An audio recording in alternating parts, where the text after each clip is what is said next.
चलिए purchase return book देखते हैं। परचेज रिटर्न बुक का फॉर्मेट ऐसा रहेगा: date, particular, debit note number, ledger folio, amount and net amount. Debit note number जो है वो डेबिट नोट का नंबर है। डेबिट नोट क्या होता है मैंने आपको पहले बताया था कि जब भी कोई बिज़नेस परचेस करता है लेकिन किसी भी कारण से वो वापस रिटर्न कर देता है तो वो एक नोट जो है वो सप्लायर्स को वापस देता है। उसमें लिखा रहता है कि वो कौन कौन से गुड्स रिटर्न कर रहा है और क्या क्या कारण है, अमाउंट वगैरह सारी डिटेल्स उसमें लिखी हुई होती है। और डेबिट नोट का एक यूनिक नंबर होता है, वो यूनिक नंबर इस कॉलम में लिखा जाता है। बट ये जो डेबिट नोट नंबर है इसका प्रयोग हम प्रैक्टिकल लाइफ में करते हैं।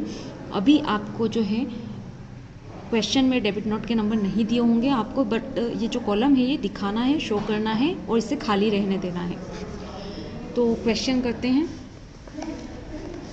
तो हमारी पहली एंट्री है परचेज रिटर्न बुक है। क्यों बनाई जाती है आपको पता है? जब भी आप परचेस करेंगे बट उसको क्या कर देते हैं, रिटर्न कर देते हैं किसी भी कारण से। हो सकता है वो डिफेक्टिव हो या हो सकता है आपकी जो कोटेशन हो उसके हिसाब से ना आया हो, तो जो भी कारण हो उसके कारण आप क्या कर देते हैं, उसको रिटर्न कर देते हैं। तो परचेज रिटर्न बुक में उस माल की एंट्री होती है जो कि उधार में ख़रीदा गया था बट किसी कारणवश उसको क्या कर दिया गया है, रिटर्न कर दिया गया है सप्लायर को। ठीक है, यहाँ पे भी याद रखिएगा ये जो हम रिटर्न कर रहे हैं ये वही परचेज़ है, उसी माल का परचेज़ है जिसको हमने उधार में ख़रीदा था। तो अब अपन क्वेश्चन करते हैं, सॉल्यूशन देखते हैं। तो आपको ईयर दे रखा है 2017, तो हम डेट में 2017 लिख देंगे।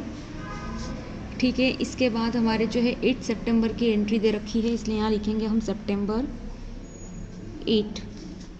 ठीक है, तो हम रिटर्न किसको कर रहे हैं? पहले राम ब्रदर्स को रिटर्न कर रहे हैं क्योंकि हमने उनसे ख़रीदा होगा, इसलिए हम जिनको रिटर्न कर रहे हैं पहले उनका नाम लिखेंगे, मेजर्स राम ब्रदर्स। ठीक है, फिर आप यहाँ क्या करेंगे, इसकी डिटेल लिखेंगे कि आपने क्या रिटर्न करा है। क्या रिटर्न करा है हमने? 4 shirt pieces at the rate, क्या रेट दे रखी है, 50 रुपीज़ पर पीस।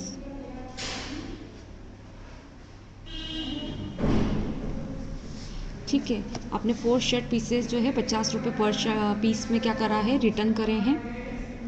और आप देखेंगे तो इसमें इस बार क्या है, डिस्काउंट भी दिया है। तो आप सबसे पहले 50 रुपीज़ के हिसाब से 4 शर्ट की प्राइस निकाल देंगे। तो आपके आ जाएगी यहाँ 200 रुपीज़।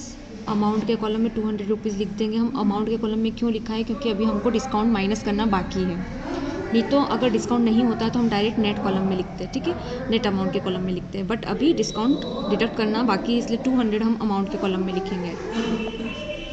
इसके बाद आपको यहाँ क्या करना है, लेस करना है ट्रेड डिस्काउंट।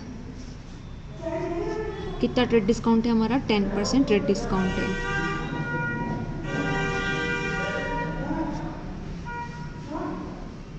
और हम इस 200 में से 10% ट्रेड डिस्काउंट निकाल लेंगे। 200 का 10% आप निकालेंगे तो आपका 20 रुपीज़ आ जाएगा। आप इसको माइनस कर देंगे। अमाउंट टोटल हम बाहर यहाँ लिखेंगे। ठीक है, नेक्स्ट एंट्री करेंगे 25 सितंबर। Now we are returning to mister Atul and company, तो मेजर अतुल एंड कंपनी। ठीक है, क्या रिटर्न कर रहे हैं, डिटेल लिखेंगे। 5 पेन पीसेस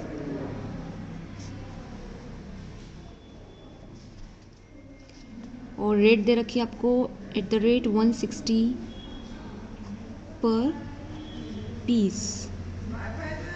अगेन डिस्काउंट है इसलिए आप पहले से अमाउंट के कॉलम में इसका जो है अमाउंट टोटल करके लिख देंगे। 160 × 5, 800 रुपीज़ आपका यहाँ आ जाएगा अमाउंट के कॉलम में। ठीक है, now we will deduct the trade discount. So here less, कितना डिस्काउंट है? 15% ट्रेड डिस्काउंट है।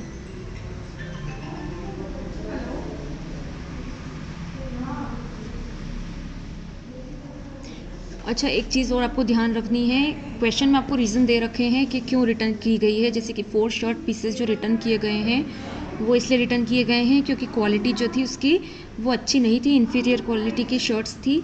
और सेकंड रीज़न में आपको दे रखा है कि एक्स्ट्रा जो है पीसेस आ गए थे पैंट के, तो वो एक्स्ट्रा पीसेस हमने रिटर्न कर दिए हैं।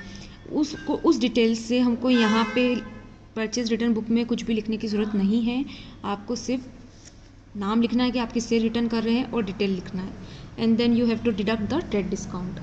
सो now we will deduct this trade discounts. तो आप 800 का 15% निकालेंगे, 120 रुपीज़ आपका आ जाएगा, माइनस करेंगे और बाहर के कॉलम में क्या करेंगे, आप अमाउंट लिख देंगे.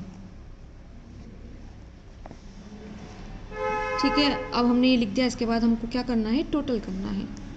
तो इस लाइन को चाहे तो आप आगे बढ़ाइए और यहाँ आपको डबल लाइन खींचना है नीचे और बाकी आपको सिंगल लाइन खींचना है.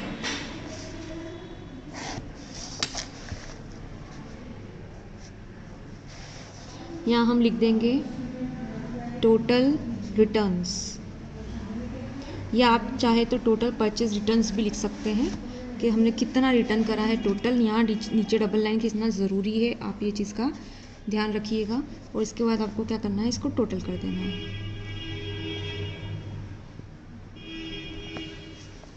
तो ये हमारा आ गया अमाउंट का कॉलम.